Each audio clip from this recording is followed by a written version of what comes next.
Okay, I've been doing some videos, just short videos of my various Les Pauls, just to document them really, and I guess show them off a bit.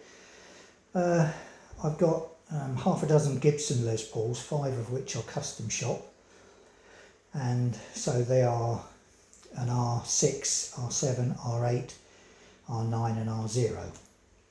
And then I've got deluxe 70s, which is not in the same league, but it's still a lovely thing. And then I thought I'd just show this one. This is part of the Epiphone by Gibson custom range, so it's very high quality. It is an Epiphone, not a Gibson, but it's the standard of the guitar, and also the parts that they use. Very, very good. And this one's a bit special. I had one of these before. I had the older version of these that they brought out in the 90s, but I did eventually get rid of that. And I got this. Bought it new. I don't buy many guitars new. I bought the deluxe 70s new because I couldn't find a good, it was too early to find a good used one, or any used one. I think all of my custom shop Gibsons were bought used, but they're all absolutely fantastic. This is the Epiphone by Gibson custom 1954 Beck Oxblood Les Paul. I can't remember what year it was made, but it must be very recent, 24, 25, can't remember. But I bought it new. I bought it when they first came out, but you lose track of time, don't you? So I can't remember how long I've had it. Could be a year, might be a bit longer. So yeah, it's in the Oxblood finish, which you can't, it's very hard to see. It does look black a lot of the time. I don't know if I bring this round and put it in where the light's coming in. Where the sun's coming in, yeah, you can see it more there. It's a sort of a deep brown, deep sort of chocolate brown, bordering on black. But it's a very well-known story, but for people who don't know or aren't really Beck fans, he was looking for a Les Paul. He got one which he damaged, and he was looking for another. And he was in America, and he was actually with a fan, and this fan was taking him around to places that sell sort of car parts, because he famously used to build hot rods and things. Anyway, this guitar had been taken into, I think it was Strings and Things, a guitar shop in America, and the guy, it was a 54, so it had been a gold top, routed for P90s, and the guy wanted it routed for humbuckers, and he wanted it finished in the same colour as his shoes, which were like an Oxblood colour. So anyway, this guitar shop, I don't know whether they got Gibson to do it, but anyway, somehow it got done, you know, as he'd requested. And anyway, when he went to pick it up, he just didn't like it. So I don't know whether they sold the guitar for him on consignment or how it worked, but anyway, I think the guy that was with Beck had intended to buy it, and he had it, and I think he perhaps got it on loan or something, or put a deposit down. But anyway, long story short, Beck bought it from him, and it became, you know, a very famous guitar, as featured on the front and back of the Blow by Blow album, which was an immense album in the 70s, and sold at auction a couple of years ago. The most expensive Gibson Les Paul to sell at auction. I think it was over $2 million in the end.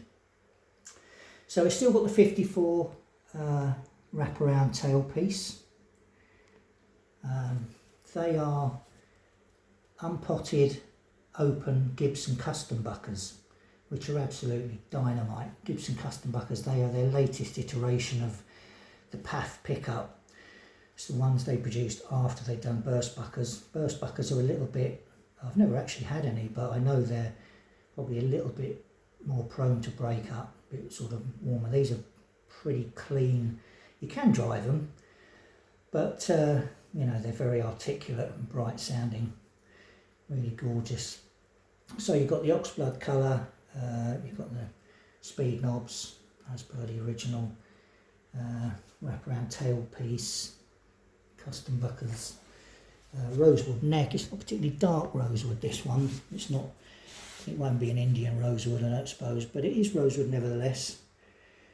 Epiphone have been using, you know, other things for a while. And it has, because it's part of the Epiphone by Gibson custom range, it's got the open book headstock. And also the tuners, it's got these, what do they call them, keystone tuners or something. They've got that shape to them. And I think the originals that were put on maybe for or by Jeff Beck, I think they were Shallers, but these are Grovers. So they're Grover tuners, but they've got the keystone tuning pegs to sort of mimic the original. So there we are. So you've got a lovely same dark back, same Oxblood colour. As I say, very hard to tell, but just occasionally you can see it. It's pretty subtle. I think some people, I read somewhere one guy bought one and then just sent it back because he said, oh, it just looks black. And the one that Epiphone had done a few years ago, in early 2000s, I think, I had one of those, and that was more of a sort of reddish brown colour. But this is true to the original. So, you know, anyway, I like it, and that's all that really matters. Yeah, I haven't taken the stickers off, I've just noticed. So I bought it new from Anderton's, and I had it on pre-order when I heard they were coming out. So whenever that was, 24 maybe. And it's got the cream covers as well as per the original.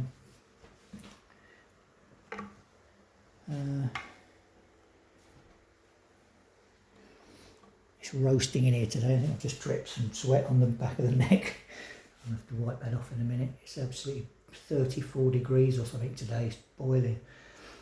So there we are. So it's the only Les Paul I've got that isn't a Gibson. I've had a lot of Epiphone Les Pauls over the years. I've been playing guitar since 1975 or something. I know I've had hundreds of guitars come and go. I had quite a range of Epiphones for a while, but then over time I started to replace all those. So all my others are Gibsons, and most of them are custom shops. Some of those are Murphy Lab. I've been naming my guitars since lockdown. I've always thought naming guitars was a bit stupid really, but when we were in lockdown, I got nothing better to do. I was all on my own. I started naming them, but obviously with this one, you know, it is the Jeff Beck Oxblood Les Paul, so there's no name to give it really. But it's a nice case, lovely red fur-lined case, and it's a great guitar. Honestly, it came really well set up. Epiphones always seem to turn up. You get a new one, the low E side always seems high. You have to sort of just lower the bridge on one side. But other than that, yeah, it plays great. Looks great, and it's a nod to the brilliant Jeff Beck, sadly no longer with us. But, oh, and also just on the headstock, I've just remembered one interesting thing which makes it authentic is that Jeff Beck's Les Paul, because it had been refinished, it didn't have the Les Paul silkscreen signature. So they've done the same with this. So you've got the Epiphone. It'd be nice if it's a Gibson, obviously, but if you want a Gibson one of these, you can only get used ones, and they are thousands. I'm talking, 10 grand probably minimum. And if you get one of the original batch, which there was about 50, which was signed by Jeff Beck, and I think they had a bit more about them. I don't know what the difference was. Man alive, I saw one for sale, it was like 35 grand. So, but for the money, this was, I guess, around £1,000. Absolutely fantastic, apart from the name on the headstock. It's got Gibson parts, it's got Switchcraft, switch, jack socket, Gibson pickups. It's got all the proper wiring, it's got CTS 500k pots, Mallory caps, it's got all the ingredients. Probably the quality of the wood wouldn't be the same as a Gibson, even though you can't see the wood. They would have used sort of probably a lesser sort of grade of wood for this than a Gibson would have. But it's got a rosewood neck, it's got mother of pearl inlays, they are genuine mother of pearl. I mean, this is all quite hard to catch on a phone video, but honestly, for the money, this is an absolutely great guitar.